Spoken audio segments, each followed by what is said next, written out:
Growing up, probably like most families, it was very dysfunctional, a lot of drama. My parents, they never fell in love. They never loved each other. They actually strongly disliked each other, kind of lived their own lives. And then I had an older sister who was really rebellious, ran away from home, dated the wrong guys, got pregnant early, and similar pattern my younger sister also followed. You know, I wasn't going to make a mess out of my life like everybody else has, and especially when it comes to marriage, because everyone in my family has kind of had a failed marriage or multiple.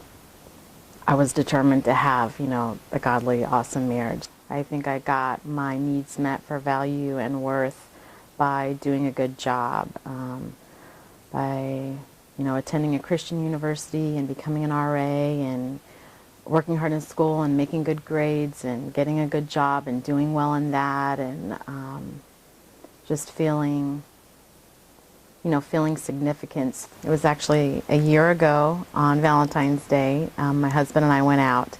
It went terrible. It was awful stuff from the past was brought up, and he expressed that he was still bitter with me for certain reasons, and I couldn't believe that we were still on this after 8 years. I really didn't know what to do because I didn't want to keep going in our marriage the way we were going. It either needed to end, or I could find some help that would actually, you know, make a difference in our marriage. So when I called Grace Ministries, they said it's not the typical, they don't really do marriage counseling, that it would be one-on-one. Not that they couldn't address the issues that I'm going through, but it wouldn't be my husband and I together sitting down with a counselor. I guess maybe I was a little bit disappointed because it was different than what I thought, but again, I was at a low and willing to grab onto anything, so I said, that's fine.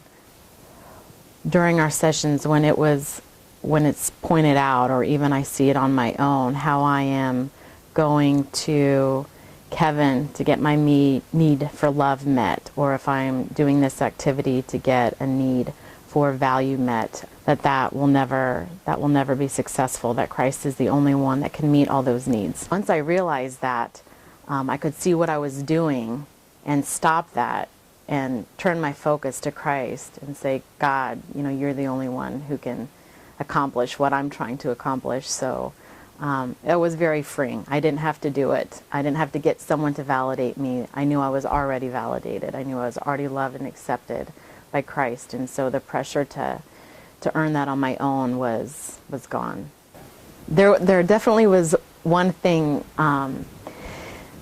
that I didn't realize about myself that came out in Grace, and that was I never would have said this, but I really didn't trust God. I really didn't think that He would show up. I didn't think that He would, you know, make this story end the way that it should. I felt like it was up to me to get Kevin to do what he needs to do to be a godly husband and have a godly family. I was taking, you know, the matter into my own hands and trying to do all that I could, and I thought that, well, step back from that. If I surrender that, nothing's going to happen. I mean, we won't get the results we need. And it's like, well, do you trust God? Well, I guess I didn't, no.